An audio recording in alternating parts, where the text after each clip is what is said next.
Vamos a recomenzar, aunque todavía hay un cierto número de gente que está terminando de tomar el café.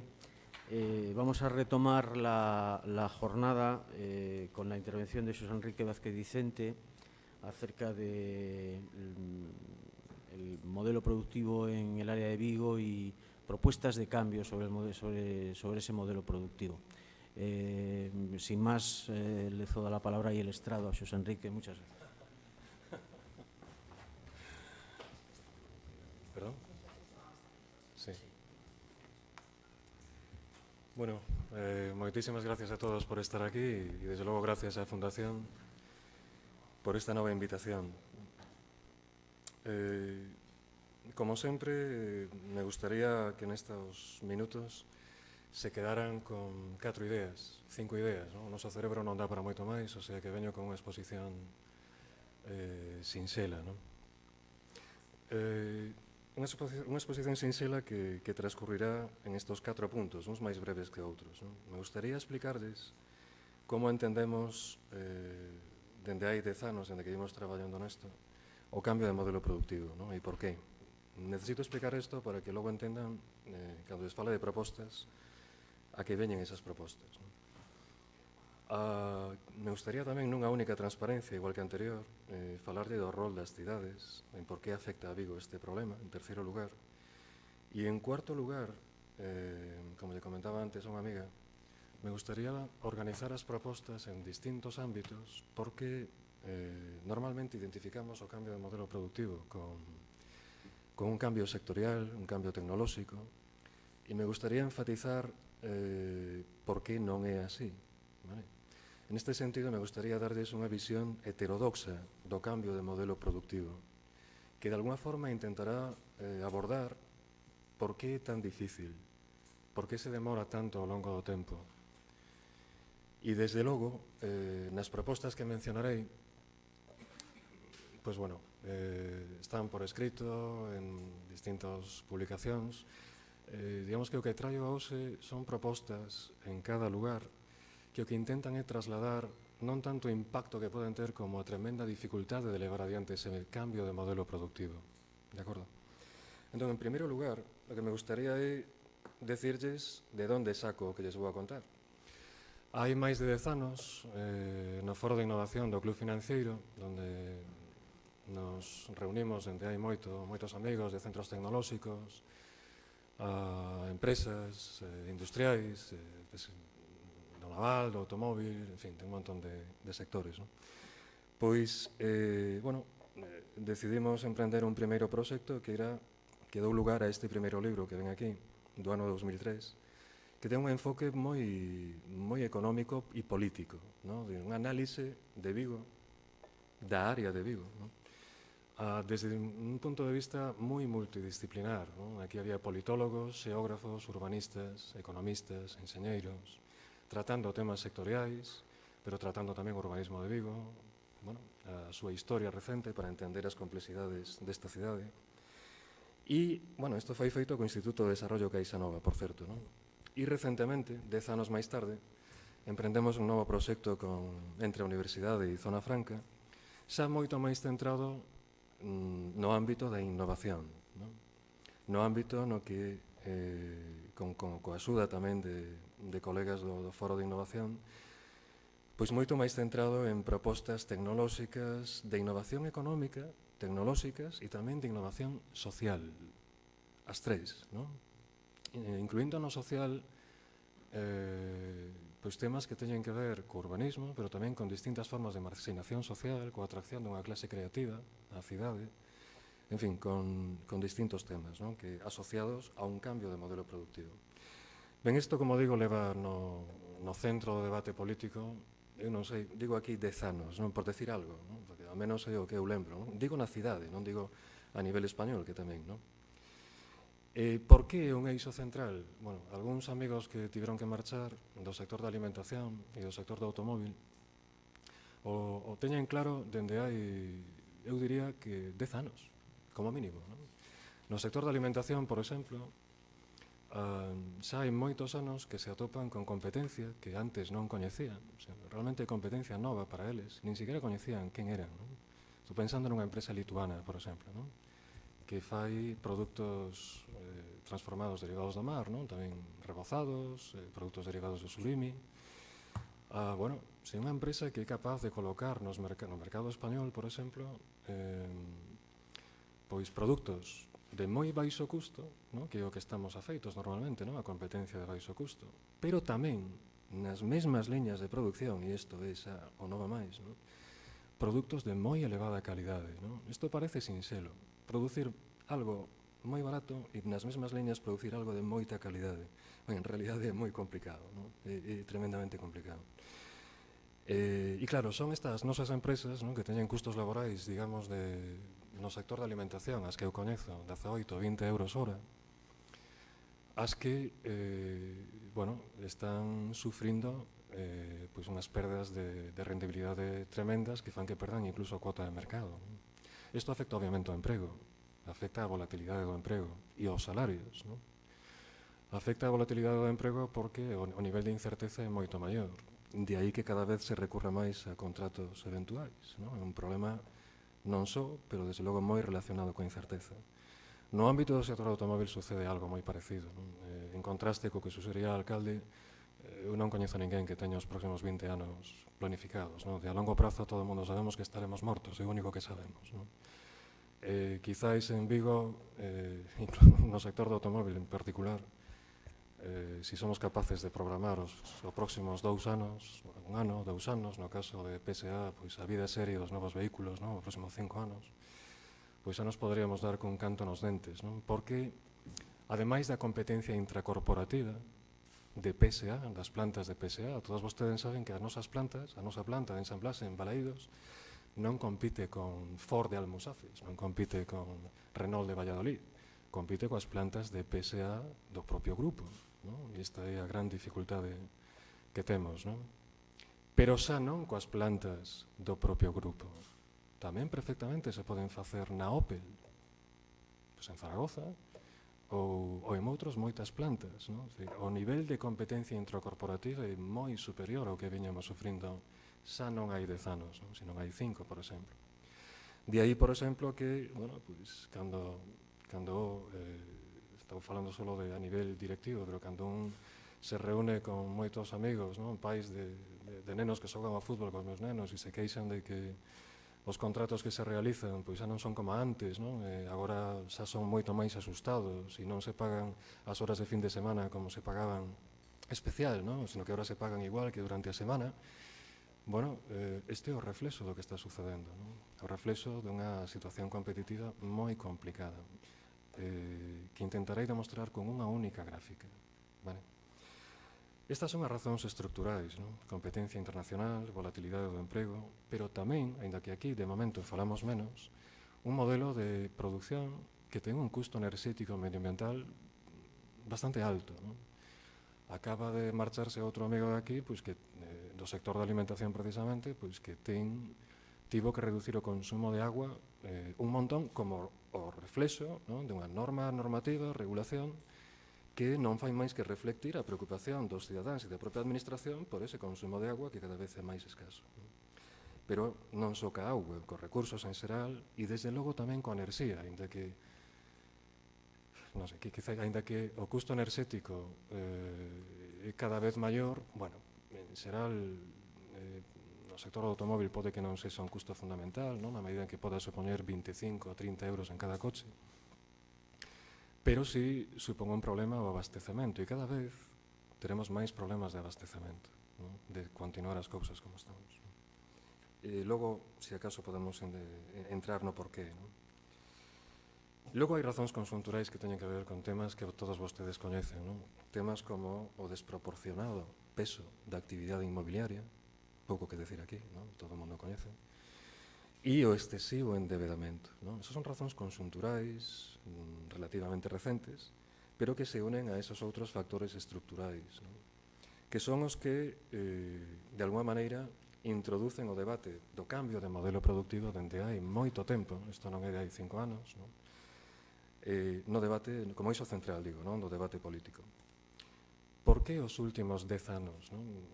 A veces falando destas cousas corremos o risco de decepcionarnos, non? Corremos o risco de decir aquelo de pero caramba, outra vez co cambio de modelo productivo, non? Pero cantas veces vamos a estar con isto? Ben, a cuestión é que bueno, me gustaría que ninguén caera na inacción ou na decepción, non? Porque o cambio de modelo productivo é difícil e leva tempo. Por qué?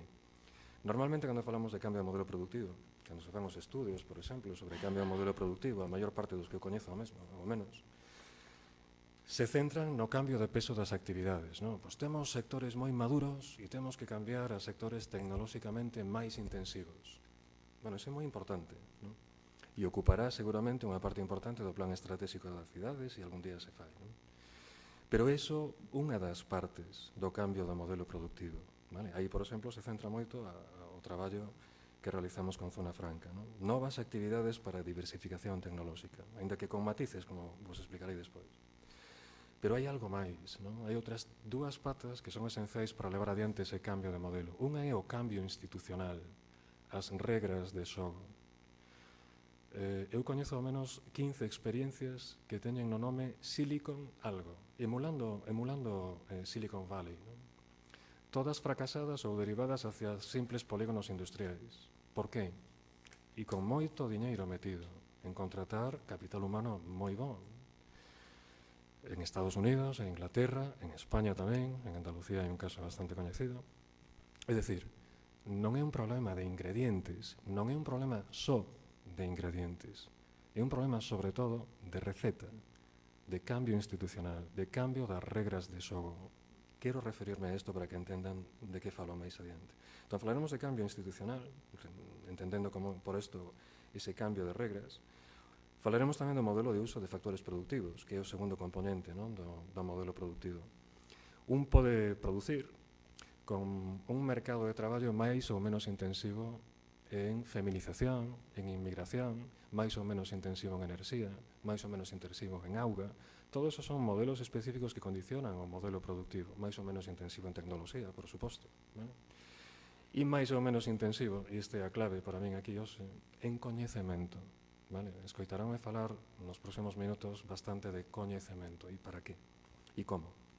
Entón, se levamos falando tanto tempo de cambio de modelo productivo é porque é algo que contén tres elementos, non só un deles o máis frecuente, o último, non? Sino tres elementos moi difíciles de cambiar. Vou a poner así de sinxelo para que todos entendamos de que estou falando. Se eu fora o seu representante político e me pedirán un cambio de modelo productivo, teño unha vía fácil, que é facer un presuposto anual de que vou a meter en tal sector e tal sector. E eu lles diría, pois mira, fixadevos canto meto nestas novas actividades. Agora ben, sei que tería pouco éxito. Sei que tería pouco éxito porque o fundamental non é introducir só partidas orzamentarias para apoiar un cambio de diversificación tecnolóxica deste estilo, sino que sei que o que tería tamén que facer sería, por exemplo, falar de en que ámbito, en que é Vigo. Vigo pode comprenderse desde os límites do concello ou non, en primeiro lugar, por exemplo. Segundo lugar, que pasa con todas as normativas que temos? Favorecen a iniciativa ou coartan incluso ao máis disciplinado, esforzado? E que pasa coas reglas informais? Que pasa cos nosos nenos, cos nosos adolescentes? Teñen os valores necesarios para emprender un camiño coherente con mérito e a capacidade ou non? É dicir, son regras de xogo que acompañan a, como digo, outras medidas máis fáciles de implementar. Por que máis fáciles? Porque esas outras só son cuestión de diñeiro. Estas outras son cuestión de tocar intereses de partes importantes da sociedade. Por iso son tan difíciles de implementar, pero son as máis necesarias, non? Entón, por que demora tanto? Por que se demoran tanto os cambios de modelo productivo? Primeiro, porque non é o único elemento que hai que tocar, son tres, son varios. Segundo, porque precisamente hai que decidir en cada momento en cal deles vas a pisar máis o acelerador. E non é doado, eu teria claro neste momento, non? O cambio institucional para min sería o máis importante. Pero hai que decidir en cada momento en cal deles vas a pisar o acelerador. E en terceiro lugar, precisamente porque é complexo, precisamente porque tens que alcanzar tes que tocar distintos elementos. Este cambio require de grandes acordos sociais. Se non hai grandes acordos sociais, é moi difícil tirar para diante, non? Máis que con pequenos pasiños, pero moi lentos, non? E a veces infructuosos. Ben, entón este é o cambio de modelo productivo que a mí me gustaría trasladarles. Non é unha única cousa, non é isto de diversificar tecnolóxicamente, non é moito máis que iso. É cambio de regras, é pensar en como usamos os factores productivos, especificamente coñecemento. E en terceiro lugar, significa, evidentemente, pensar en mellorar os estándares sectoriais, desde logo, mellorar a productividade e entrar en novas actividades. Explicarei onde, vale? Cal é o rol das cidades? Fíxense aquí, antes de entrar en Vigo. Cal é o rol das cidades? Bueno, máis da metade da poboación, como saben, vive en cidades, máis do 60% do Produto Interior Bruto Mundial se realiza en cidades. Hai cidades como Nova York que teñen un Produto Interior Bruto superior ao de Rusia ou Brasil, ¿no? Evidentemente, aí funciona o New York Stock Exchange. É dicir, teñen un papel na economía global absolutamente esencial. A competencia empeza polas cidades, xa agora, ¿no? Bueno, xa hai anos desto, ¿no? Protagonizan esa competencia global. En contraste co que susería Luz, ¿no? Esa clasificación das cidades como faría Roland Berger, eu proponelles unha clasificación máis sinxela e, por tanto, menos fina, vale? Esa clasificación sinxela que lles propoño podría agruparse desta maneira. Cidades cumio, cidades outeiro, ¿no? Uns outeiros máis pequeniños, ¿no? E cidades val. Cales son as cidades cumio? Son as cidades que son capaces de atraer todo o talento mundial, Cidades que xeneran novos produtos, cidades que xeneran novos sectores. De que cidades falo? Falo de San Francisco, onde está Silicon Valley, arredor de universidades, de moitas universidades, pero entre elas nada máis e nada menos que Berkeley e Stanford. Falo, por exemplo, de Boston, da Ruta 128, tamén arredor de universidades como nada máis e nada menos como Harvard e o MIT, ¿no? Esas son as cidades cumio. Xeneran os novos sectores, boa parte dos novos sectores, xeneran os novos produtos. E dá igual, ¿no? Cantas veces escoitarían vostedes o 2% da poboación china, o 2% máis intelixente da poboación china son máis xente que o conxunto dos españois, por exemplo, ¿no? En estas típicas transparencias de Did you know, ou algo polo estilo, ¿no? Sí, efectivamente, ¿no? India, China, ¿no? Solo un 2% de todos eles, os máis listos, pues mi madre, son un montón de millóns de personas, pero saben que acaban todos traballando ali, en San Francisco, en Boston, en Hamburgo, en Helsinki. Teñen unha capacidade de atracción de talento coa que nós non competimos, nin de lonxe, non? Hai que ter en conta que Vigo e a súa área metropolitana, me escoitarán falar moi pouquiño de Vigo, non entendo Vigo dende os límites do concello, non forma parte nin das 500 cidades máis grandes do mundo. Somos moi pequenos. Levamos Vigo nas venas, pero temos que ser conscientes do que somos no mundo, non somos nada. Non formamos parte nin das 500 cidades máis grandes do mundo, vale? Entón, ocupamos un posto que eu denominaría como cidades outeiro, cidades colinas, se queren.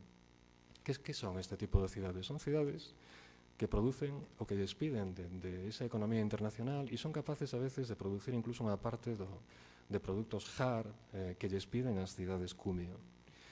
En entornos de globalización e de gran competencia, estas cidades outeiro sufren unhas presións enormes. Algunhas, moi pouquiñas, consiguen evolucionar hacia cidades cumio. As máis derivan hacia cidades val. Por qué? Porque basan a súa competencia exclusivamente en custos salariais, ¿no? E que son as cidades val? Son cidades con unha escasísima conectividade internacional que en todo caso a pouca que teñen se pode basar en producir servicios ou produtos commodity mentras dura, non? Vale?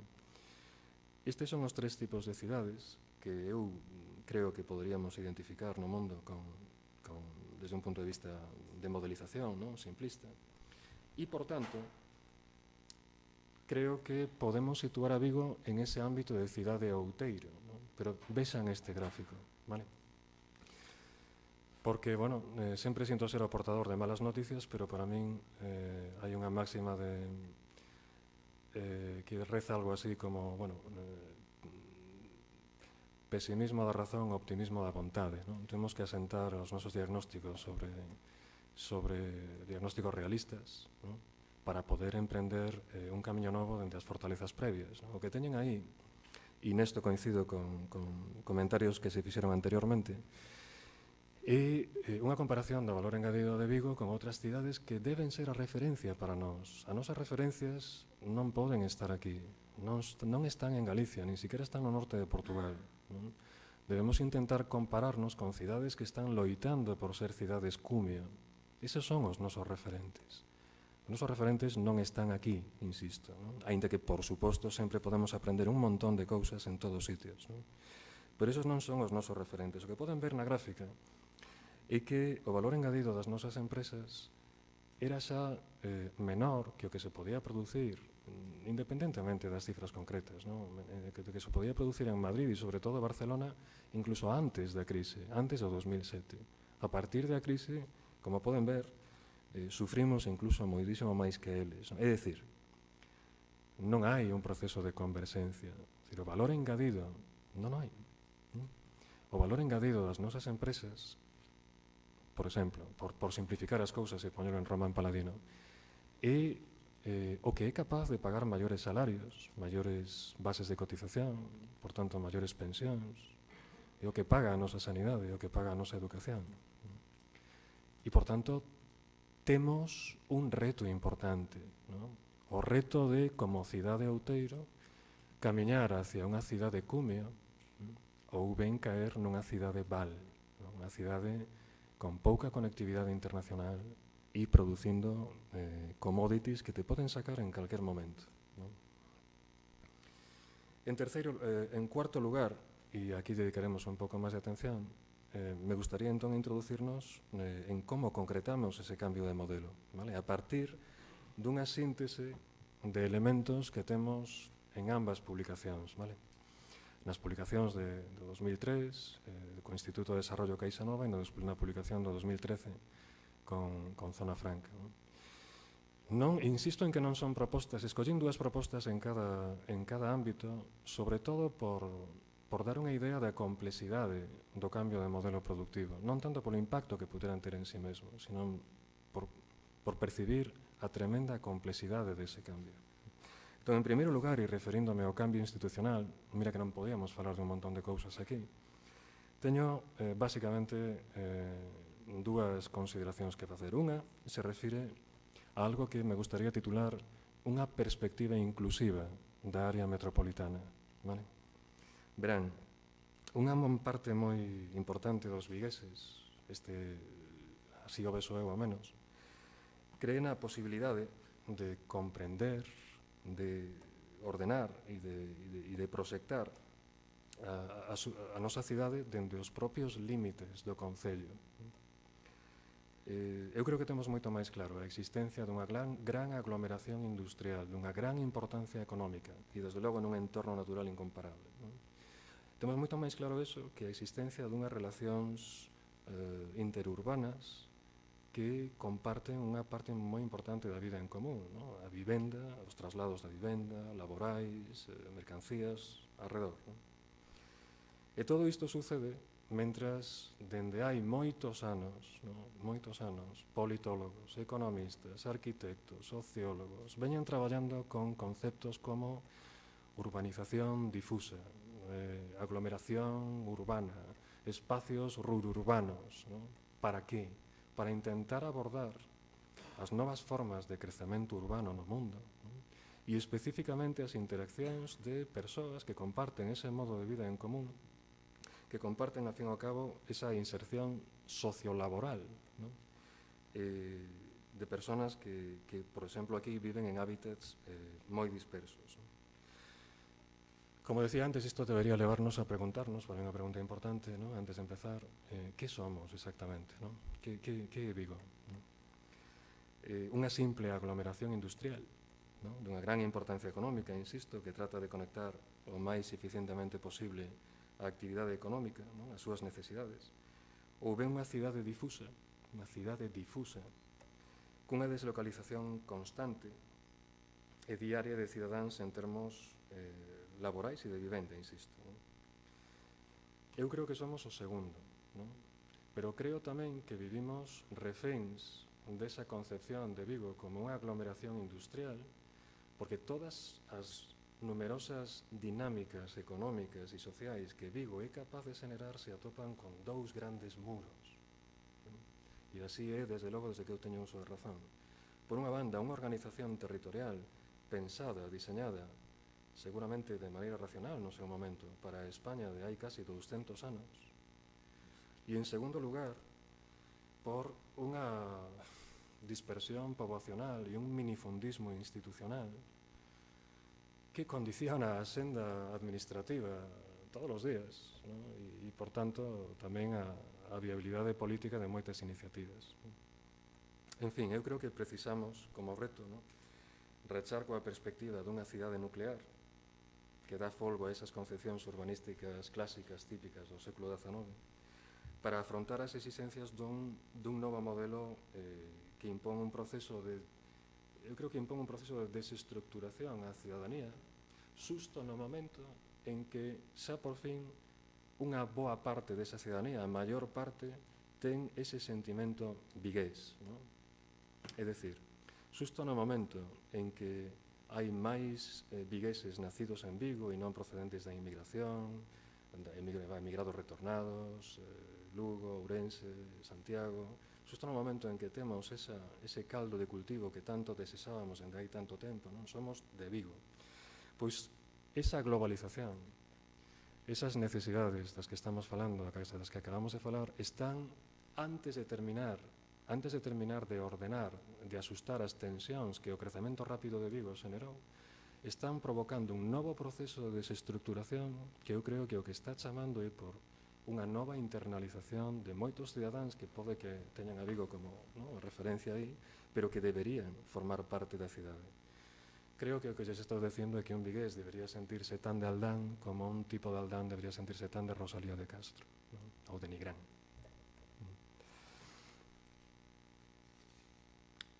E, por certo, e antes de continuar, creo que en Vigo isto é especialmente importante, moito máis que na Coruña, moito máis que en Ourense, moito máis que en Santiago, porque xenera unhas dinámicas económicas e sociais moito máis potentes que nelas que dende as súas parroquias rururbanas penetran no resto de concellos. E isto é algo que non sucede desta maneira noutras cidades. É dicir, aquí temos unha problemática especial, ¿no?, digamos, un reto especial. Non me gusta falar de problemas, ¿no?, retos. Ante isto temos dúas alternativas. Simplificando, ¿no?, alternativas pode haber 100.000, pero eu diría que temos dúas grandes alternativas, ¿no? Unha consiste na estrategia que eu creo que levan adiante a maior parte das cidades, non Vigo, a maior parte das cidades, ¿no?, basan as súas estrategias nun localismo efervescente para competir por fondos para infraestructuras, non?, a costa de outros concellos, de outras urbes, etc. ¿No?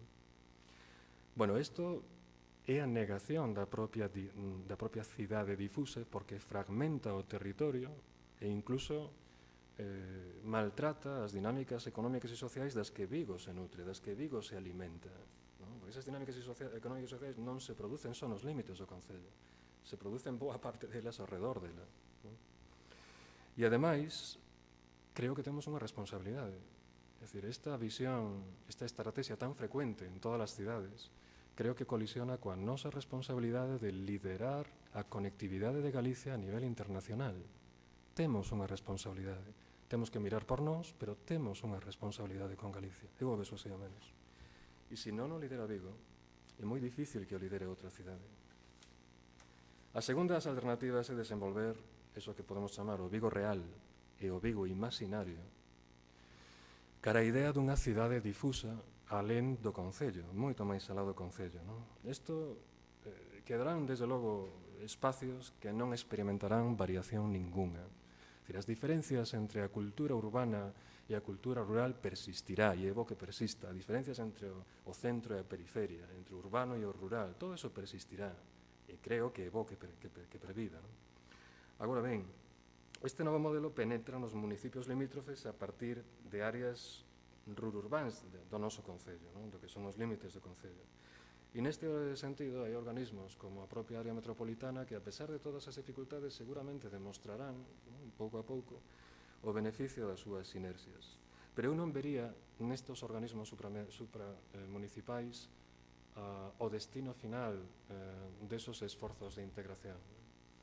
Tanto porque non teñen realmente estructuras tremendamente eficientes, como porque carecen de legitimidade democrática. Por iso,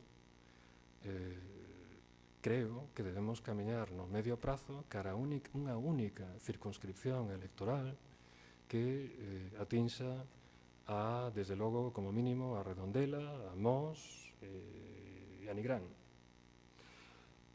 Ao mesmo tempo que se desenvolven paralelamente servicios e equipamentos, no? Con conxuntos con Pontevedra, con Morrazo, con Baiona, con Porriño, no? Pero non me andaría con medias tintas, non? Porque, insisto, non formamos parte nin das 500 cidades máis grandes do mundo. Vale. O segundo dos elementos que me gustaría destacar, insisto, bueno, xa que somos unha sociedade que parece que levamos insectado en vena a construcción inmobiliaria, pois, bueno, xa postos, intentemos levar esa corrente sanguínea hacia outro tipo de construcción inmobiliaria. Desde logo fai falta moita construcción inmobiliaria, non? Pero a ver se somos capaces de facer algo que fixeron outras cidades. Boa parte da última publicación que fixemos con Zona Franca consiste en revisar que experiencias existen en cidades americanas, europeas, australianas, en distintos ámbitos da innovación económica e social para aprender algo deles.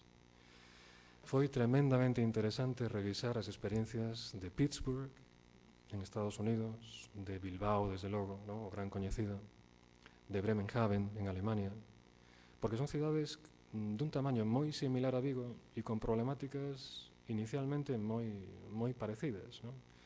Quizáis porque US Steel, de aceiro, e altos hornos de Vizcaya se viron sometidos á presión dos países de baixo custo moito antes que nós, pois, bueno, eles empezaron antes con procesos de revitalización urbana, ¿no? Igual que os astaleiros alemáns en Bremenhaven, ¿no? Incluso antes que nós. Pero, en todo caso, levaron adiante unha serie de iniciativas que o que procuraban era, básicamente, eu diría que tres cousas, non? Por un lado, equilibrar a preservación do medio natural e o desenvolvemento urbano e industrial, en primeiro lugar. Segundo, levar adiante iniciativas urbanísticas, construcción inmobiliaria, non? O que pasa que con contidos concretos, non? Para xenerar novas áreas de centralidade urbana, como as que dentro de un segundo les podo comentar en Vigo, non? E, en terceiro lugar, tamén para atraer unha nova clase creativa que estimule a innovación económica e social, vale? Por iso, seguindo, emulando a experiencia destas cidades, eu creo que convén recuperar temas que temos pendentes dende hai tanto tempo, non? Temas pendentes como a recuperación dos espacios degradados da cidade, de espacios que están sin usar no centro da cidade.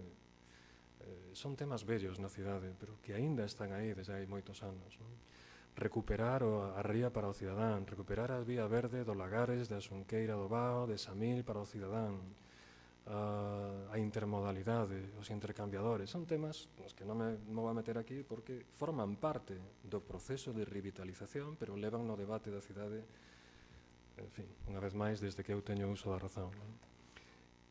Por iso quería traerlles dúas iniciativas, en fin, nestas publicacións hai moitas máis, non? Pero quería agrupar de dúas iniciativas que para min son especialmente queridas, non? Unha é a creación dun ágora de innovación social, temos discutido isto moito, non? Un ágora de innovación social. Si lembran, as ágoras na Grecia clásica eran os lugares onde se reunían, non sei como decirlo, os sectores máis creativos, non? Das cidades, das polis gregas, non? E por creativos me refiro a política, teatro, religión.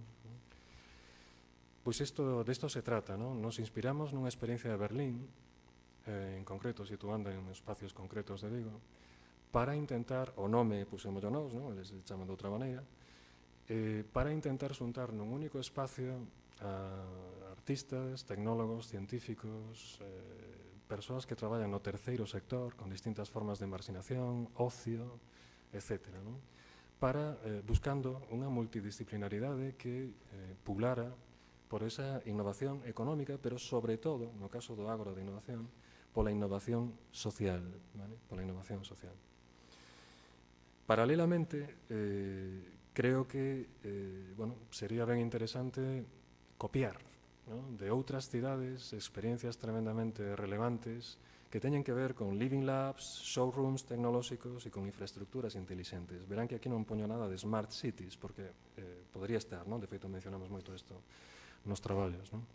Falo desto en primeiro lugar porque temos grandes oportunidades de xenerar living labs en electromobilidade, por exemplo, desde un polígono ao campus universitario. Temos grandes posibilidades de formar living labs emulando a milla digital de Zaragoza, ¿no? Isto sería pois unha rúa de Vigo no que os cidadáns poderán ver como se comportaría digitalmente unha cidade dentro de 30 anos, ¿no? Calquera que visitara o metro de Tokio ou de Seúl, é outra maneira de velo, pero lamentablemente non todo o mundo pode viaxar. ¿No? Entón, son living labs que introducen a cidadanía no mundo digital, no mundo da innovación, e que van cambiando o imaginario de Vigo, ¿no? en relación a estes temas. Hai outras posibilidades máis modestas, ¿no? Nesa medida financieramente máis asequibles, que teñen que ver con showrooms tecnolóxicos, incluso virtuais, ¿no? Toyota ten un showroom tecnolóxico absolutamente increíble e é virtual, ¿no? Pero hai outros, como en Singapur, absolutamente espectacular, onde os centros tecnolóxicos exhiben as súas tecnoloxías e fan participar a cidadanía desas novas tecnoloxías, ¿no? Por outro lado están as infraestructuras inteligentes. Non falarei de smart cities porque quizáis, bueno, as dificultades financeiras, pero sí infraestructuras inteligentes, sobre todo en edificios públicos, que ensinen aos cidadáns os beneficios das tecnoloxías asociados ao aforro enerxético e á reducción do custo medioambiental. En segundo lugar, se aquí temos dúas cuestións relacionadas co cambio institucional, me gustaría entrar no que ten que ver co modelo do uso dos factores productivos. E aquí escollín unha das cuestións que debería ser contraintuitiva para vostedes, ¿no? Que ten que ver a atención á infancia co cambio de modelo productivo, ¿no? E por iso escollín. Pois verán, xusto nun momento no que rescintimos todos os programas de apoio á infancia en familias desestructuradas, me gustaría lembrarlles algo que é sabiduría convencional para calquer economista, ¿no? Por isto lle deron o premio Nobel a James Heckman hai anos, ¿no? O que atopou James Heckman de maneira moi rigurosa son as dinámicas de formación de capital humano, ¿no? O que fixo foi estudiar que influencia tiña a intervención psicosocial, por exemplo, para que entendan a onde quero chegar. A intervención psicosocial en familias desestructuradas con nenos nos primeiros 1000 días dun neno, ¿no? Ose sabemos que son cruciais. Os primeiros 1000 días dun neno, os primeiros 3 anos dun neno, ¿no? Pois, o que veo demostrar é, fixade, nun estudio de 30 anos, ¿no? De aí o premio Nobel, ¿no? Varios estudios destas características fixo, ¿no? O que veo demostrar é que os nenos que tiveron, desas familias que tiveron ese tipo de intervención, bueno, como poden ver aí, hai unhas diferencias estadísticas significativas no éxito laboral medido polos salarios que cobran, polo estatus social, ¿no?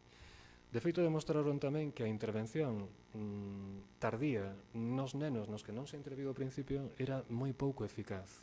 Non sei se me estou explicando. Ou intervés ao principio, ou despois a intervención é moi pouco eficaz. Bueno, de esa maneira, o que nos veu a ensinar Heckman hai moitos anos, por eso me extraña que vayamos en contra, ¿no? Do que é sabiduría convencional, insisto, é que as habilidades non cognitivas facilitan os coñecementos e a interacción social porque actúan sobre a motivación. Sobre esas habilidades non cognitivas, que son? A motivación, a autoestima, a autocontrol, a empatía, a constancia, que teñen un efecto claro sobre a habilidade cognitiva, ¿vale? A habilidade para aprender. De aí que a competitividade este relacionada, sin ninguna dúbida, coa igualdade de oportunidades e con esas habilidades non cognitivas sobre as que debemos actuar específicamente en familias desestructuradas. Esta é a relación que pode ter a intervención social co cambio de modelo productivo. Me gustaría tamén falar desde canteira e atracción de talento, indo cara ao final da exposición. Canteira e atracción de talento. Fíxese que en coñecemento non vou a mencionar a FP Dual, ni vou a mencionar a universidade, e anda que son temas que me gustan, pero creo que, bueno, por sairnos un pouco do convencional, creo que merece a pena destacar a tremenda importancia que pode ter para todos nós, da mesma maneira que somos capaces de sacar, fíxense, unha uviña ou calquera destes xogadores novos do Celta, uviña xa non é tan novo, pero bueno, nada, Iago Aspas e outros, non? Nada máis e nada menos que con máis de 30.000 licencias federativas, de menuda canteira, e logramos sacar estes xogadores tan bons, non? Pero estes xogadores, non? Donde está a canteira de científicos e tecnólogos? Non? Donde a temos? Quero falarles, é algo que no que levo pensando nos últimos anos no Campus do Mar con Emilio, non? Desde a universidade en facer algo respecto a isto, non? Porque cando levas aos rapaces á universidade e os metes nun laboratorio, é absolutamente espectacular os efectos da problematización que teñen eles, non? Ensínase unhas cámaras termográficas e volven a casa sin saber o que é unha cámara termográfica, pero facendo un montón de preguntas, non? Lévalos a ver como reacciona isto con aquelo, e non saben o que é isto nin que é aquelo, pero volven a casa con moitísima curiosidade, porque do que se trata non é que de levar a canteira 2 horas máis de pasantía para que sepa máis de bioloxía, física, non é iso, se trata de xenerar, de problematizar, de xenerar. En primer lugar, se trata de xenerar curiosidade científica, xenerar canteira, como fai Stanford, como fai Berkeley, como fai un montón de universidades en colaboración con institucións locais, porque logo esa canteira entra nas súas universidades, claro, os mellores deles, non? Pero se trata tamén de incorporar a todos esos nenos, se aquí xa estamos falando máis de adolescentes, non? A un imaginario colectivo donde os valores básicos son o esforzo, o mérito e a capacidade, non son outros, donde se les explica que son a única alternativa, que non hai outra. Pódese aproveitar tamén, desde logo, estamos niso tamén no Campus do Mar, desde a Universidade, en aproveitar os recursos da Universidade, pero tamén a rede de museos. Aquí, por exemplo, a Coruña ten algo moi ben montado, non? Que nós deberíamos aspirar a imitar, non? Porque a través desa rede de museos se pode bueno, pues estimular bueno, pues esa canteira, non? A través da cultura, da arte, da literatura e da tecnoloxía. Non é só unha cuestión de física, bioloxía, non, é unha cuestión tamén de literatura, de arte, de estimular a creatividade dos nenos, non? Dos adolescentes. E en segundo lugar, bueno, que me podo decir desde a estrategia de atracción de talento? Pois que todo o mundo ten a súa, non? Todo o mundo ten unha estrategia de atracción de talento no que normalmente eres incapaz de percibir en que te vas a diferenciar de Stanford, ¿no? De San Francisco ou de Boston, ¿no? Porque está claro que nós nunca vamos a atraer o talento que atrae Barcelona ou Madrid, nunca. E mira que o intentamos, por exemplo, dentro da universidade, ¿no? Pero insisto, somos unha cidade nunha periferia, non somos unha cidade cumio, que son as cidades que teñen capacidade de atracción do mellor talento. A nós nos chegaría, sin embargo, con atraer o mellor talento da Eurorrexión.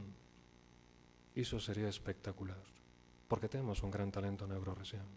E aí é máis fácil competir pola atracción dese talento. Por iso falo de segmentar a estrategia de atracción de talento. E ademais falo de autonomía con rendición de contas.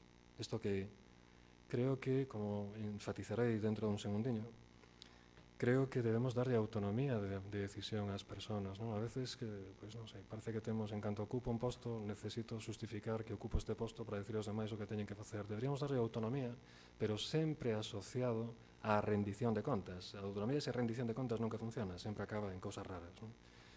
E a rendición de contas en autonomía é exactamente o mesmo. Ambos son criterios fundamentais na estrategia de atracción de talento. E por último, nos temas que ten que ver coa innovación, coa emprendemento, permítame facer un inciso. Creo que, como verán aí, hai unha hipervaloración da planificación industrial da administración, non? Cales son os lugares comuns á hora de falar de cambio de tecnoloxías, de diversificación tecnolóxica? Os lugares comuns, estarán de acordo conmigo, son estos que poden ver aquí, ¿no? Cambiar a enerxías renovables, ecoindustrias, tecnoloxías de información e a comunicación, biotecnoloxía, aeroespacial, culturais, sociais e, por outro lado, reorientar outros máis tradicionais como a construcción, o turismo e o transporte. Para eso somos capaces de traer a consultoras, profesores universitarios, para acabar con estas conclusións. Bueno, a mí me gustaría enfatizar 3 ideas. Primeiro, a diferencia entre unha administración forte, en primeiro lugar, versus unha administración inteligente. Cal é a diferencia? Na Unión Soviética había unha administración forte, verdade? E en outros países tamén hai administracións moi fortes, non? Pero non son administracións inteligentes porque non aproveitan as ventaxes de información descentralizada de empresas e individuos. Isto que quere decir? Quere decir que as empresas, por exemplo, todas teñen competencias secundarias, non? Quen nos iba a decir hai anos que unha empresa que se chamaba Celtia e que facía insecticidas podía diversificarse en algo tan aparentemente lonxano como os anticanceríxenos? Bueno, pois iso sucede porque esa empresa tiña competencias secundarias. Nós non coñecemos as competencias secundarias das empresas, son elas as que as coñecen. Por iso vexo moito máis importante que esa administración leve o timón, pero non reme, que deixe remar as entes privados, que poñernos a remar a base de decirlle aos demais o que teñen que facer. Fíxense, ademais, que é moi importante enfatizar máis o novo coñecemento e non tanto os sectores productivos. Se isto fora unha asamblea de accionistas dunha empresa de capital risco e eu veño aquí a preguntarlles onde metemos os nosos cartos, no sector aeroespacial, no sector agrario ou no sector textil, seguramente a primeira reacción sería decirme, caramba, no sector aeroespacial, non? É evidente, non? Tecnoloxías moito máis emerxentes e si en lugar de preguntarles esto, reformulo a pregunta e les digo, señores accionistas, ¿dónde creen que deberíamos investir? Nunha fábrica de TUI que fai embutición e soldadura convencional dunha parte dunha ala dun avión, noutra empresa que o que fai, nunha empresa do Rosal, nunha empresa vitivinícola do Rosal con 2 enólogos que colaboran coa universidade en investigación xenética para mellorar a resistencia das uvas ao frío e á chuvia, ou ben pois unha empresa textil, estou pensando en Selmark, vamos a Selmark, unha empresa textil intensiva en traballo, un sector tremendamente maduro, pero quizás sea interesante investir en nunha empresa que fai estudios de como facer roupa interior femenina para mulleres que sufriron mastectomías, non? Como facer radiografías, como facer un suxeitador a un precio asequible que te sente ben, non? Entón probablemente empezaríamos a discutir, non? Xa non é sector aeroespacial versus sector agrario versus sector textil, é novo coñecemento, non? Independentemente do sector, vivimos moi presos da dialéctica sectorial, cando realmente importante é o novo coñecemento que somos capaces de xenerar en distintos sectores, aparentemente tecnolóxicamente maduros, algúns deles. A clave para min está, desde logo, nos medios para canalizar a creatividade e o espírito emprendedor. Por iso mesmo, estas dúas iniciativas para min son, quizáis, primeiro antes que nada. Por unha banda, descubrir os novos emprendedores e os emprendedores novos, non? Como se fai isto? Bueno, teño discutido con algúns de vos isto moitas veces, non? Na propia Universidade de Vigo generamos 1.500 proxectos fin de carreira e traballos fin de máster só en Vigo. Se generamos 1.500, non haberá 10 desos 1.500 que podamos transformar, solo 10, non digo xa 15, solo 10, non? Que podamos orientar, non? Hacia emprendemento. Por outra banda, e na liña co que decía José Armesto antes, debemos descubrir a novos emprendedores, non necesariamente entre a xente nova. De feito, a maior parte dos emprendedores en Galicia teñen máis, o perfil é un home de 40 anos con experiencia. Este é o perfil típico. Vale? o 73-75% é así. Donde podemos descubrir estes novos emprendedores, especialmente nunha conxuntura como a actual, cunha gran situación, cunha gran tasa de desemprego? Pois aí, non? Con un montón de personas, como ven, con un 50% dos parados con educación secundaria ou con un 55% con educación superior. É dicir, hai un montón de xente no paro capaz de emprender e con moitísima experiencia de xestión e tecnolóxica. Entón, podemos descubrir os novos emprendedores, pero tamén hai un montón de emprendedores novos, non? Que están aí por descubrir, por axudar. Por outro lado, e con isto termino, deberíamos optimizar a incubación. E a que me refiro con isto? Conocendo un pouco e traballando desde a universidade tamén nestos temas, non? Desde o punto de vista práctico, en Citexbi, nas incubadoras que temos, etc. Pois verán, primeiro, non estaría nada mal ir especializando as incubadoras, as numerosas incubadoras que temos en Vigo, porque iso nos axudaría a atraer talento e investimento. Non queremos incubar iniciativas de persoas de Vigo, queremos incubar iniciativas de personas de Kuala Lumpur. Vamos, nos da igual de onde veñan. Entón, nese sentido, a especialización é tremendamente importante, non? Aproveitar as que temos e especializalas. Non viría mal, de todas formas, quizá, integrar algunha delas, porque necesitamos masa crítica. Isto reduce a confusión entre os emprendedores e, ademais, xenera sinerxias entre as persoas que queren emprender.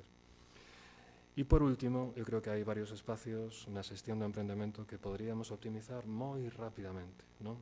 Primeiro, permeabilizando a acción da administración, parques científicos, incubadoras, capital risco e rede de business angels, non? Necesitamos que a rede de Business Angels do Club Financiero este moito máis cerca de Vigo Activo, de Zona Franca, que este moito máis cerca das incubadoras que temos, de Citexbi, moito máis cerca. Non? Cada un pode estar no seu sitio, pero necesitamos organizalas. Non? Ademais, temos que adaptar o apoio á tipoloxía do 90% das iniciativas. Non? E isto que quere decir? Somos moi dados a copiar modelos, sobre todo en estos temas de innovación, por motivos obvios, porque casi todo ven de Estados Unidos. Somos moi dados a copiar experiencias do MIT, por exemplo. Que fai o MIT? Pois o que fai é especializar moito en asesoramento. Vale? Hai un asesor, cando tú queres emprender no MIT, hai un asesor financiero, un asesor de marketing, un asesor de distintas tecnoloxías. E entonces montan tamén business aceleradoras de negocios. Montan aceleradores de negocios porque están en sectores onde o tempo é crucial, ¿no? En biotech, en biotecnoloxía, en telecomunicacións. Bueno, cando nos traemos esas experiencias aquí, debemos ser conscientes de que a complexidade de moitas das iniciativas que nos emprendemos aquí non son como as de MIT, ¿no?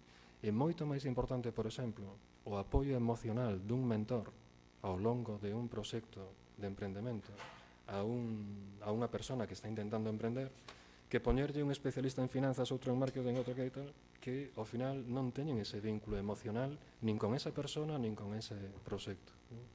Sería un caso de emulación de experiencias que debemos esforzarnos por adaptar á nosa realidade, porque non temos un MIT aquí. E por último, desenfatizaría tamén a oficina, non? E apoiaría sobre todo o mentoring, non? O que menos necesitan, creo, os emprendedores, necesitando, pero o que menos necesitan é a DSL e teléfono, non? O que máis necesitan é asesoramento.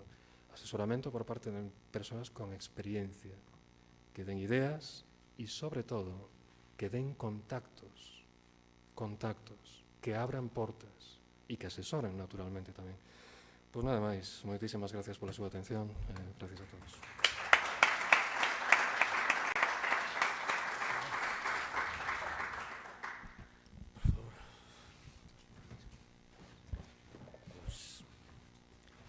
Pues vamos a pasar a tener un pequeño debate y me gustaría abrirlo para ser así un poco iconoclasta y provocar algo la discusión, comentar dos o tres cosas que, estando de acuerdo con la práctica totalidad de la exposición de José Enrique, hay algunos aspectos que me gustaría matizar. En primer lugar,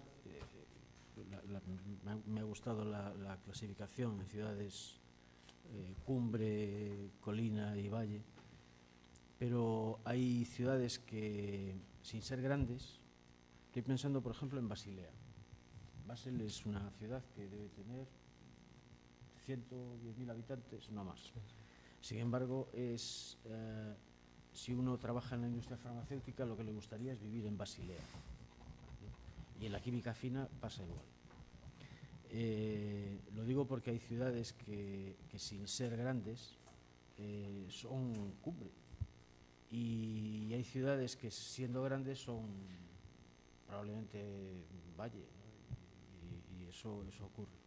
Quiere decir que el hecho de no ser una ciudad grande, que es cierto, no es que ni siquiera estemos entre las 500, no estamos entre las 1000 áreas urbanas más grandes del mundo, o sea que esto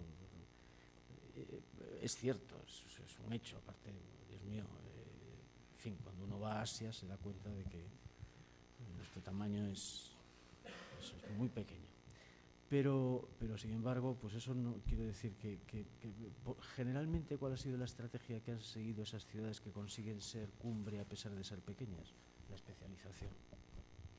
Claro, lo que no puedes es no puedes ser importante en todos los sectores y ser al mismo tiempo pequeño y ser cumbre. Esto en fin, es una contradicción en términos. Y luego, por otro lado, hay una cosa que hablamos mucho de emprendimiento. Quisiera dar un detalle hay un estudio que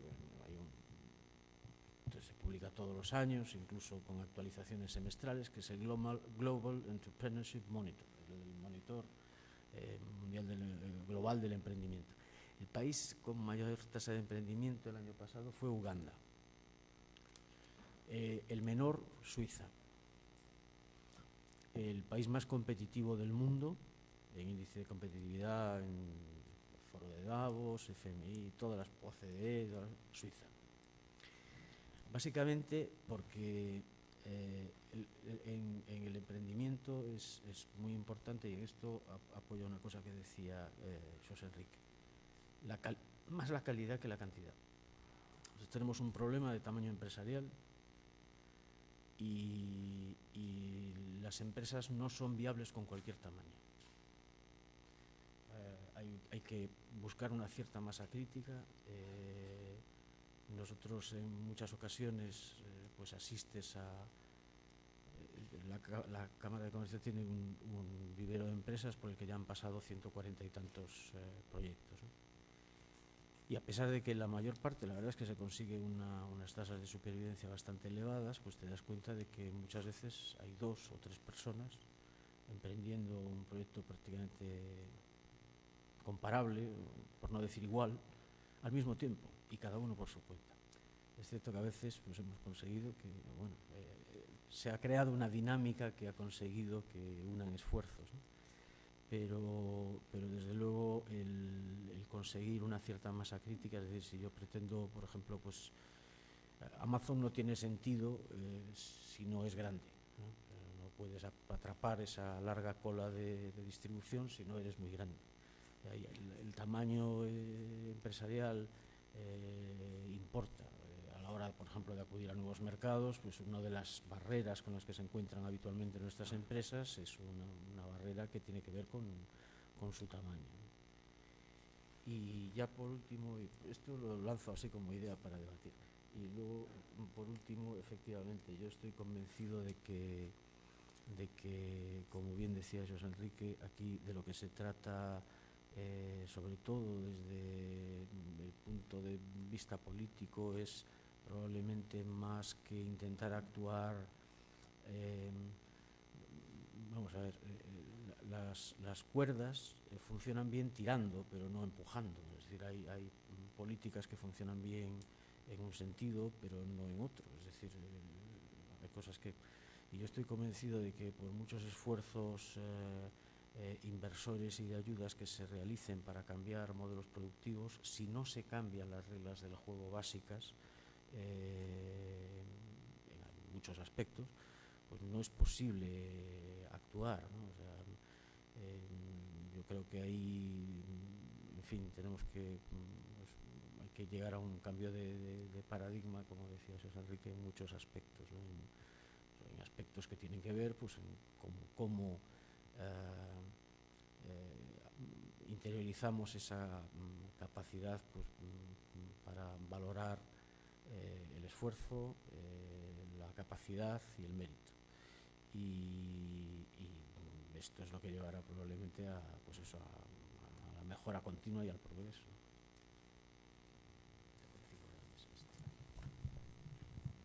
Quizáis a miña intervención sobre o tamaño ten moito que ver con que con desenfatizar este tópico tan noso, non, de que bueno, somos a cidade máis grande de Galicia. O que quero decir é que non vexo ningún mérito en sí mesmo. Isto é o que quero decir. Non vexo ningún mérito en sí mesmo. Por iso creo que é importante situarnos no mundo, non? Podemos repetirnos a nós mesmos todas as mañáns cando nos levantamos da cama que somos a cidade máis grande de Galicia e iso pode satisfacernos a algúns, non? A mí non. E todo, non? Por lo demais, non. Yo en mi exposición hablaba de lo mismo, es decir, hablaba del territorio tener masa crítica, hablaba del sur también existe el tema de la centralidad en la región. Vengo a decir, no existía en la misma idea, es decir, si nos miramos al ombligo no vamos a ningún lado, sino que desde Vigo tenemos que liderar y en buscar puntos de unión y de consenso pues, con el área de Pontevedra, con el área de Orense, con todo el norte de Portugal, sumar, somos 6 millones de habitantes, Galicia y norte de Portugal, ya algo nos vamos a dejar ver. Cuando sumamos todo, tenemos el ejemplo del Campus del Mar como campus de excelencia internacional, que lo logramos cuando nos sumamos entre todos. Se sumaban las instituciones, se sumaban las universidades, se sumaban las organizaciones empresariales, organizaciones sociales, y ahí logramos un éxito importante de ciudad. Hablando de ciudad, hablando de área. Y es en eso como tenemos que pensar, tanto a nivel empresarial, es decir, no podemos pensar Citroën está en Vigo. No, Citroën está en Vigo, pero todas las fábricas de componentes están en el área. Muchas fábricas de componentes están en el área. Y decimos que bonitos somos, pero no pensamos, como hablaba José Enrique antes, de la tendencia a medio plazo, que fue una única circunscripción electoral, así como un ejemplo. Yo creo que tenemos que pensar lo mismo, en el ámbito institucional y en el ámbito empresarial. Y existen grandes ejemplos de que eso es posible y que es un ejemplo de éxito. Sí, por seguir echando así, poniendo temas de debate. Hay un tema que, esto es un convencimiento personal. Vamos a ver, yo creo que decía José Enrique que probablemente que nos topamos con un muro que es un ordenamiento administrativo territorial de 1800 no sé cuánto, y que probablemente en esa época hubiera sido razonable. Yo creo que es que no era razonable ni en esa época, porque no, en esto vamos a ver, es que España es una de las pocas singularidades, uno de los pocos lugares en el mundo donde básicamente el estatus de cualquier territorio es el mismo.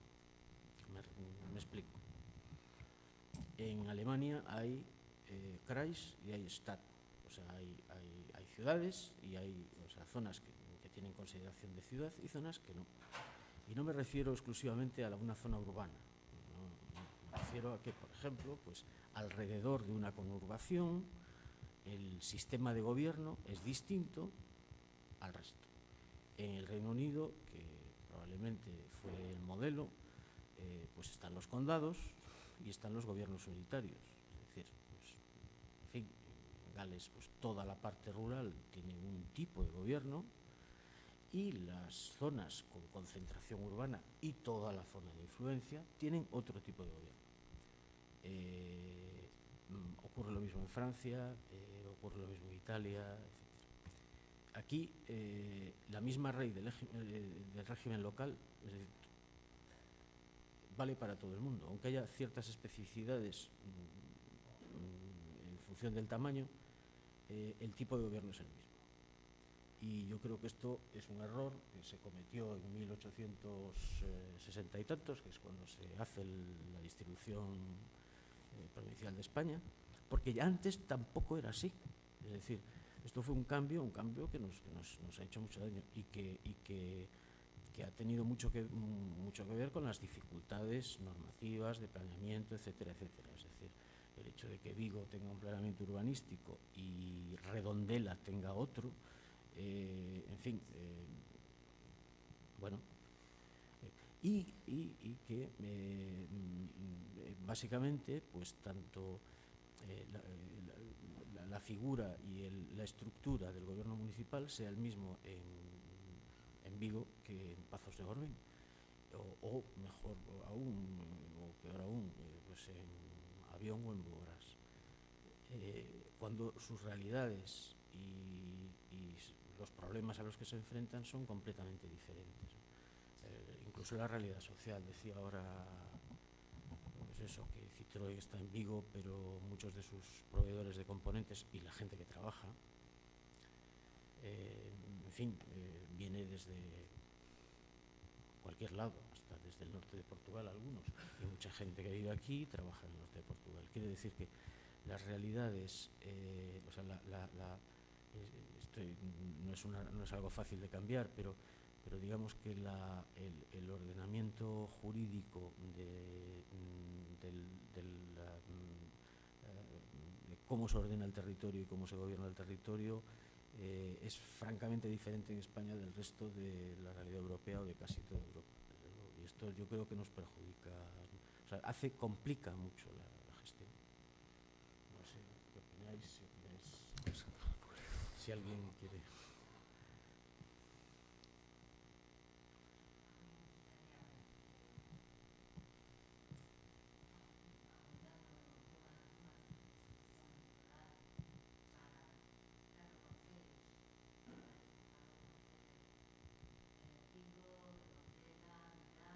Vos.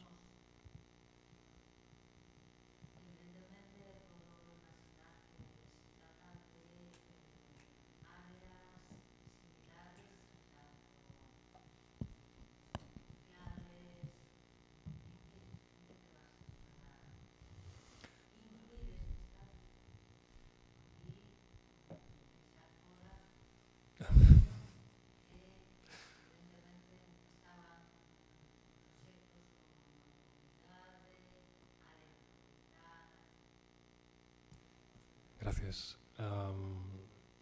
Bueno, o ideal para min non é só iso, non? É unha maneira de empezar, non? Eu que quería era chamar a atención máis alá dos nomes concretos, non? Dos concellos. Chamar a atención sobre, bueno, algo que creo que bueno, intentei explicar que poden ser pasos intermedios, non? Estructuras supramunicipais como as que temos, mancomunidade, área metropolitana, pero que teñen estructuras non só as das nosas, tamén por aí adiante, non? Que non son todo eficaces que deberían ser, e basicamente por falta de legitimidade democrática, non? Entón, de aí a idea, non? Quen figura ou non quen figura? Bueno, eu pensei nestas, bueno, da mesma maneira que Bouzas e Lavadores, non?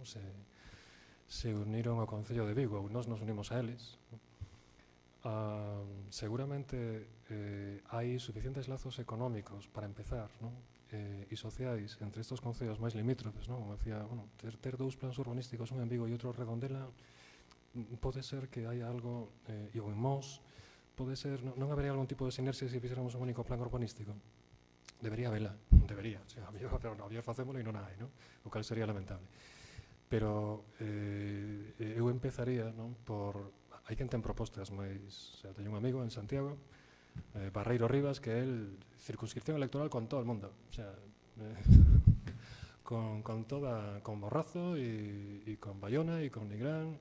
Bueno, eu creo que seguramente isto sería máis difícil, pero non me parece, entendo as dificultades evidentes, ¿no? desta opción, pero creo que sería algo perfectamente viable, ¿no? Sobre todo se logramos facer ver aos cidadáns os beneficios desa integración a todos os cidadáns, ¿no? A todos, non aos de Vigo, aos de Mos, aos de Redondela e os de Nigrán, ¿no?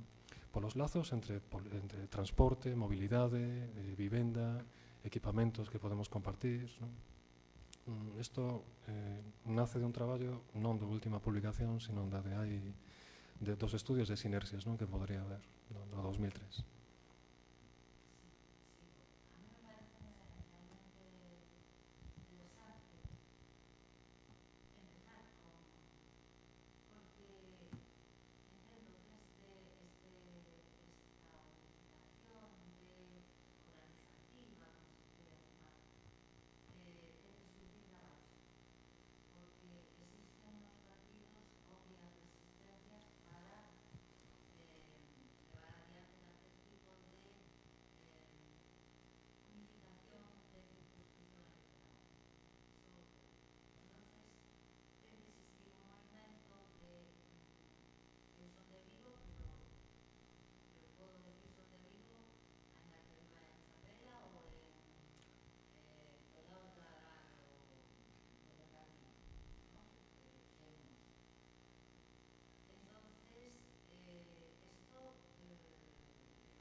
Gracias por la pregunta.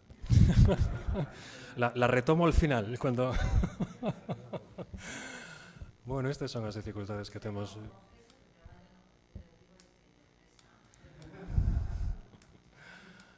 Bueno, este é o gran debate, agora volveu a surdir últimamente, non? Son as dificultades que temos non só en Galicia, non? En toda España, non? Pero máis en Galicia na medida en que o número de concellos é superior a calquer magnitude razonable, non?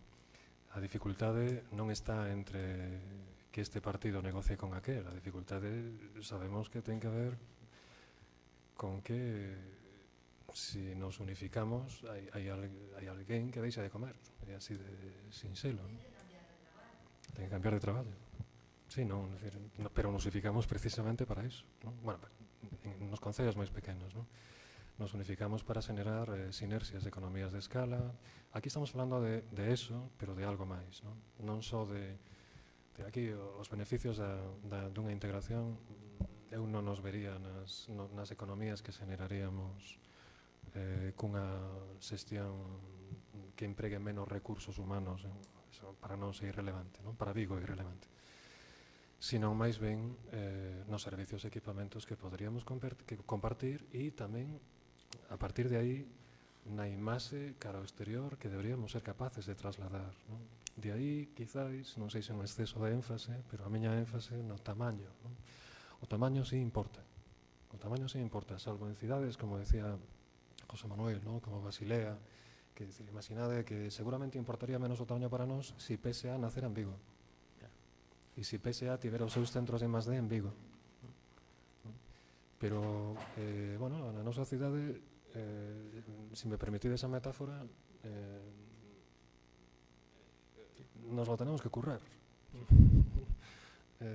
Y como hay que currárselo, pues esto é imprescindible, ¿no? Es decir, buscar asociacións, ter esa actitude inclusiva co resto de concellos. Por eso intentaba enfatizar aos riscos non quería referirme a Vigo, ¿no? Sino a esas políticas tan frecuentes, ¿no? En todos os concellos, localistas, por atrapar un poquinho máis do trozo de inversión, porque ao final acaban fragmentando esas cidades difusas, ¿no? Cando me preguntas como facelo, claro, isto non se fai así. Isto se empeza por xenerar, non sei se de abaixo arriba é posible, ¿no? Pero desde logo deberíamos contar coa cidadanía e para eso debemos trasladar, para empezar, un imaginario á cidadanía que integre a todas estas zonas, ¿no? Como? A base de feitos, non a base de palabras, ¿no? Eu podo chegar e lanzar la buena nueva en todos os concellos, pero o importante é ver que eso se traduce en algo, ¿no? Porque en Seral, o resto dos concellos, en Seral poden ver Vigo con algo de desconfianza. A acción de Vigo hacia eles. E isto é o que eu creo que debemos evitar. E isto di alguén que agora está empadronado en Cangas, desde hai 5 meses. Pero que obviamente se sienten, leva Vigo nas venas, ¿no? Por complementar un pouco, cando falaba de que o tamaño ás veces non importa, poñía o exemplo de Basilea. A verdade é que era por decir que probablemente nunha cidade do noso tamaño non podemos xugar a baza da multiespecialización, que teremos que probablemente centrarnos en algunhas capacidades especiales, porque non somos un gran centro, por moito tamaño que intentemos coller, pois sempre estaremos, como decía Xosé Enrique, non estamos nas cidades máis pobladas. Entón, sempre teremos que buscar unha certa especialización. E despois decir tamén que hai unha cousa, por exemplo, que moi específica de Galicia, ¿no? A Voz de Galicia ten 17 edicións, me parece. Creo que, sí, 17, me parece. Isto non pasa en ningún lado, ¿no? Isto non pasa en ningún lado. E máis, que ten diferentes portadas según a cada unha das 17 edicións. Isto quero decir que o que sucede tamén ten que ver non tanto coa actitude dos partidos, senón con unha certa, bueno, non hai máis que ir a Bouzas, por poñer un exemplo, e ir visitar algúns bares donde está colgada a foto do último alcalde de Bouzas, así, vamos, con flores postas, porque para eles foi un día terrible, unha catástrofe, ainda se lembra, vivo en Bouzas. Entonces, o certo é que temos que probablemente pode ser un defecto, pero tamén pode ser unha cualidade útil. A xente tende a ter sentimentos moi localistas, non? Moi de, pois eso, de que os de Chapela son máis de Chapela que de Redondela, non? E a xente de Colla ou das Travesas din vou a Vigo cando veñen ao centro. Entonces, quer dizer que responde a realidade, digamos, política dos concellos, a unha realidade social, a un sentimento que ás veces, bueno, pois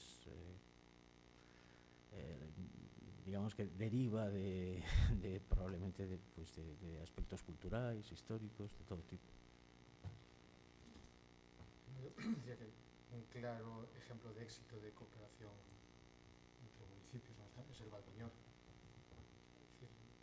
Y no lo digo ahora que pueden ser tres del mismo partido político. Estando uno del Bloque, uno del PSOE y uno del PP, entre los dos municipios, presentaban proyectos comunes que siempre ganaban. Claro, si yo soy decisor político y me vienen tres ayuntamientos y en común me plantean, el último caso fue una residencia de tercera edad, residencia de día. Mira, ¿por qué no hacemos esta residencia aquí para los tres concellos?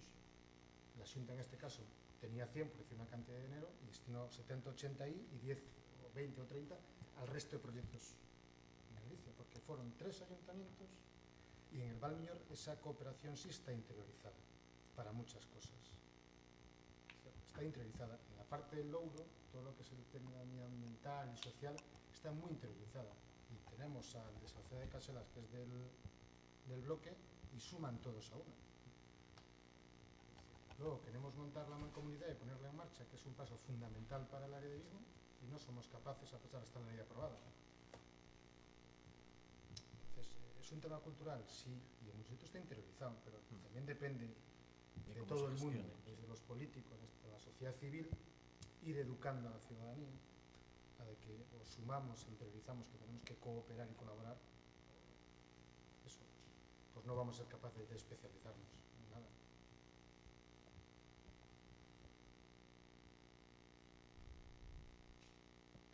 Yo quería hacer una pregunta a José Enrique. Él hablaba de recuperar espacios degradados en la ciudad.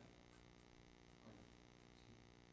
Le estaba haciendo una pregunta a José Enrique. Hablabas de recuperar espacios degradados en la ciudad, nuevas ágoras o nuevos espacios de centralidad urbana y tal.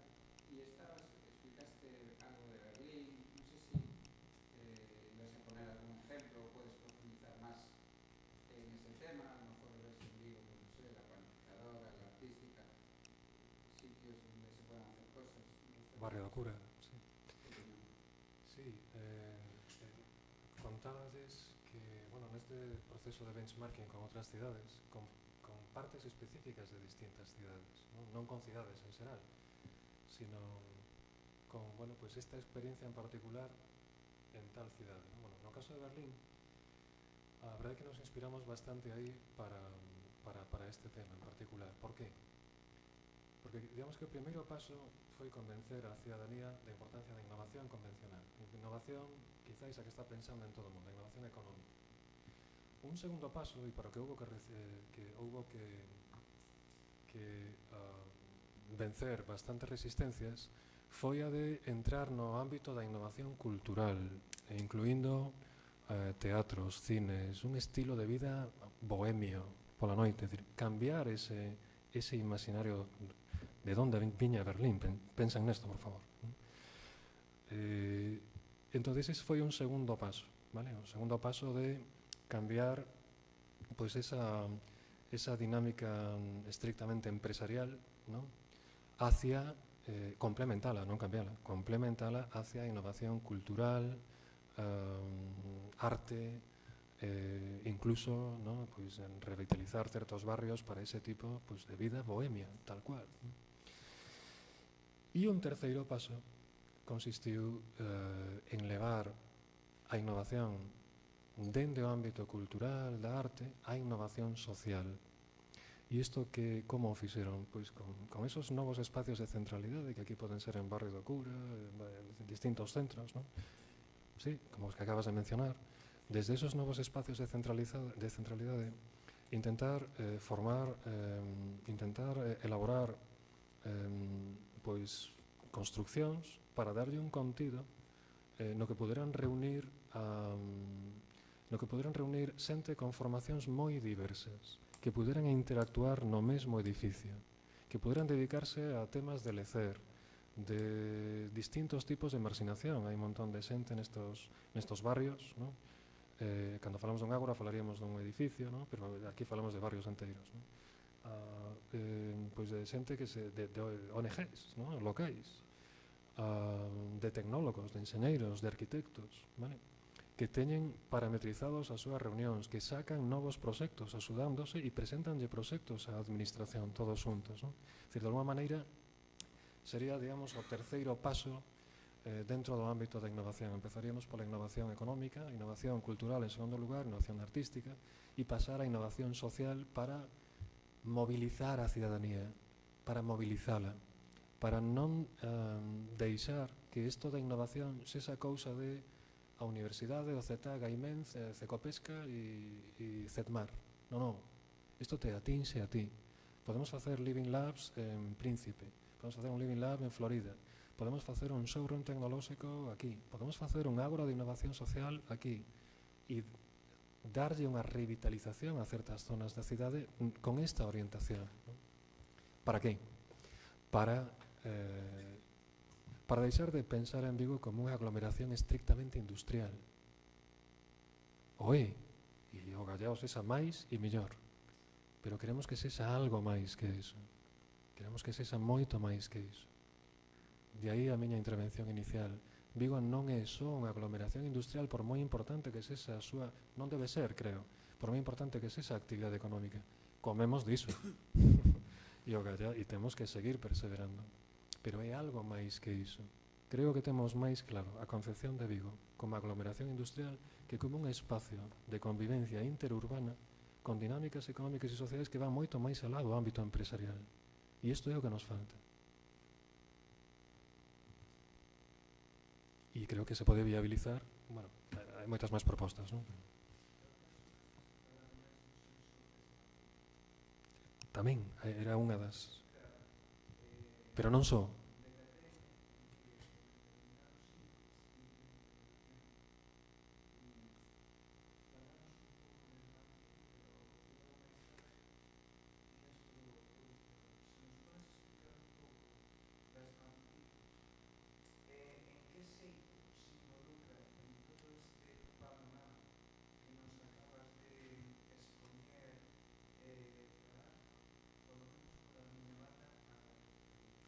Moi ben.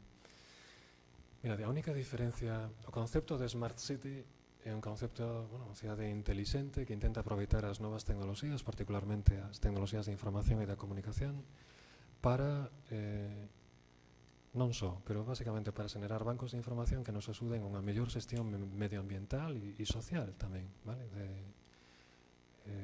A Universidade está traballando, por exemplo, nun proxecto non de Smart City, sino de Smart Ría. A ver se un día logramos poñelo en marcha. Por que mencionei Smart City e non quixen meterme? Porque para facer un proxecto decente, na miña opinión, de Smart City se requiren moitos cartos. É un proxecto grande, vale? Entón, unha maneira de empezar é a través de, para min, antes de chegar a esta vertente, sería o tema dos Living Labs pequenos, abarcables, financieramente viables, Living Labs, showrooms tecnolóxicos e infraestructuras inteligentes. Digamos que para mí son os precursores, ¿no? Antes de, vamos a implantar unha Smart City en Vigo, consista no que consista iso. Perdón? antes de ir ao grande, antes de son maneiras de empezar, unha cuestión de ritmo e secuencia das reformas, nada máis, non é que non crea que o Smart City, a idea do Smart City, a filosofía se bo para Vigo, claro que hai, non? Agora ben, e quizáis aquí están as dificultades destes conceptos, non? Para que as tecnoloxías, para que discutamos o para que empecemos con proxectos, este é o que proponemos, non? Con proxectos abarcables que nos leven nunha dirección determinada que van na liña da Smart City. En algún sitio seguro que algunhas destas cousas se chaman Smart City. Seguro non, se chaman. En Coruña, por exemplo, se chaman Smart City algunhas das cousas. Sí. Pero non é iso que nós chamamos Smart City, algo moito máis integrador, moito máis con moita maior envergadura. Unha maneira de ir andando, nada máis, non? Estas tres iniciativas.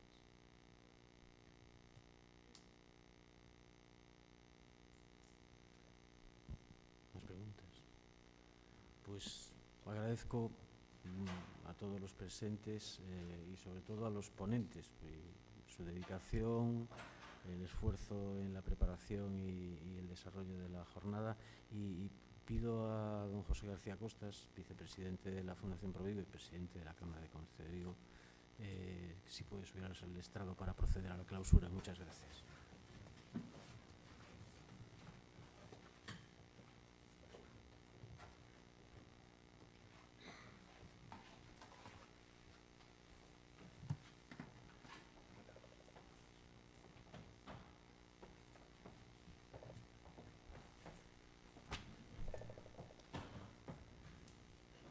Buenos días.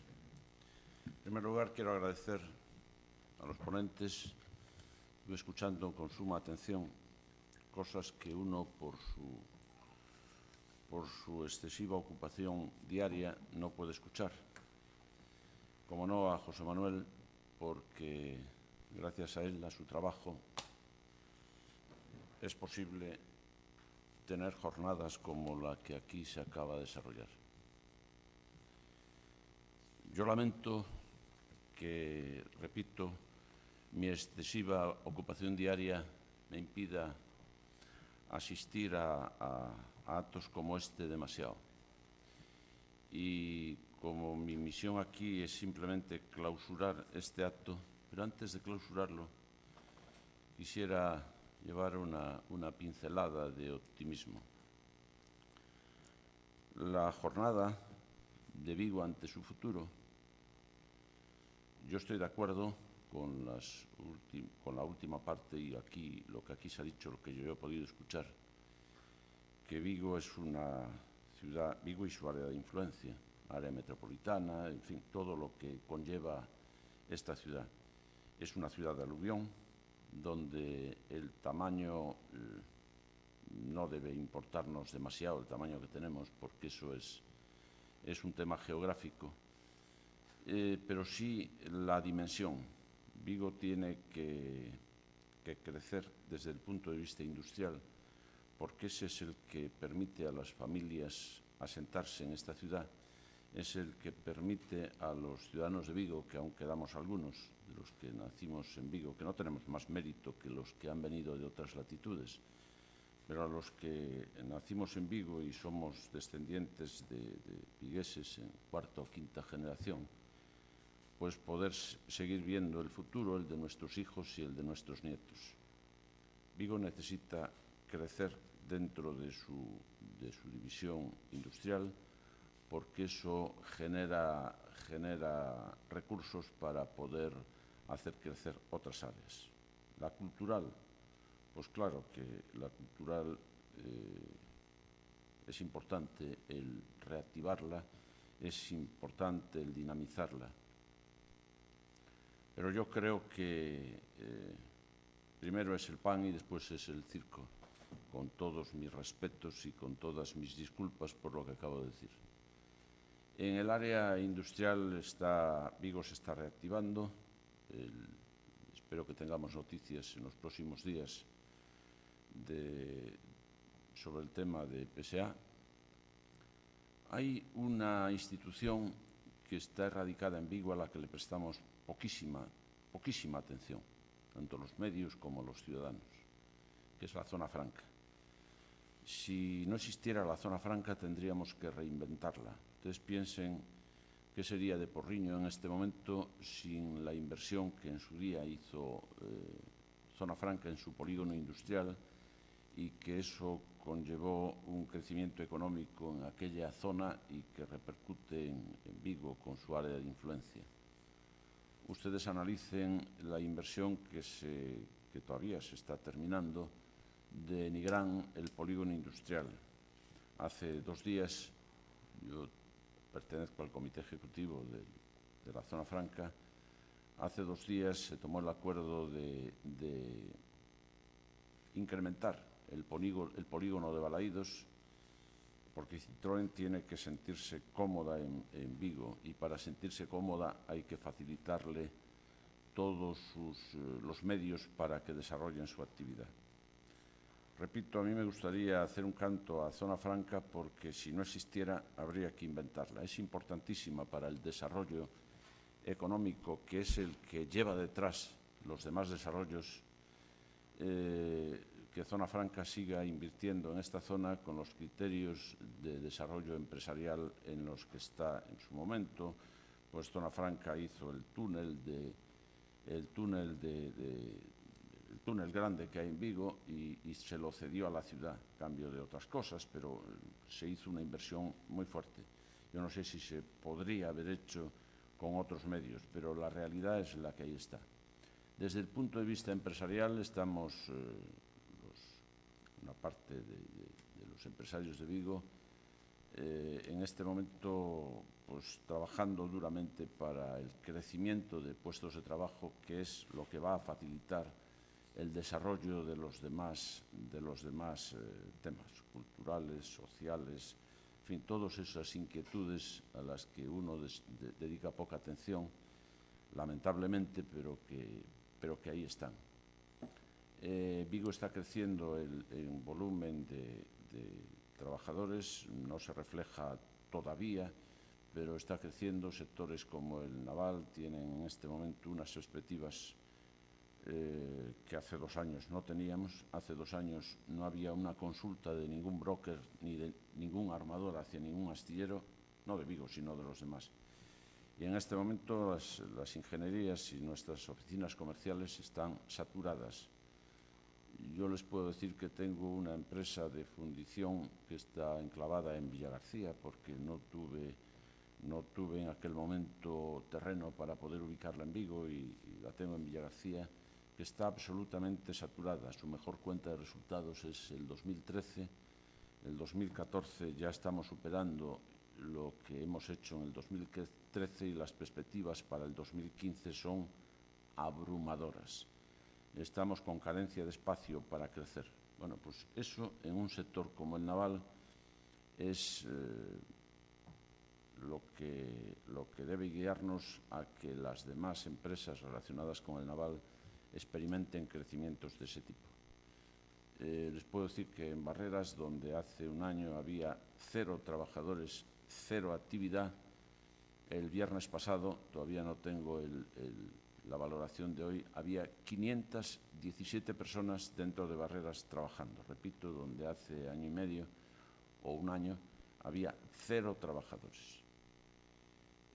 Para que los demás temas crezcan es necesario que haya trabajo convenientemente remunerado y que haya perspectivas de trabajo en esta ciudad.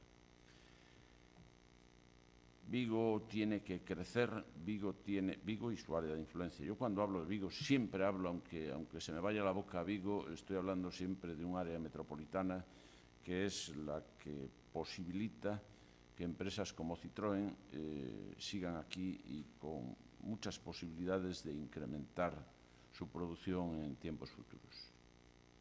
Como quería llevarles a todos un pequeño guiño de confianza y de futuro, y de que las perspectivas de futuro son mejores que las anteriores, decirles que Vigo va a crecer desde el punto de vista de puestos de trabajo, que Vigo va a crecer desde el punto de vista económico, y que el año 2015 va a ser posible desarrollar más actividades que tengan que ver con el crecimiento económico de esta zona.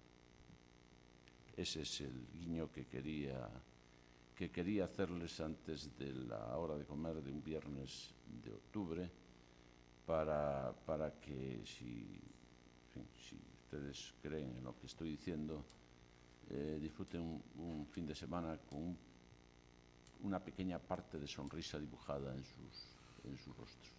Nada más. Muchas gracias.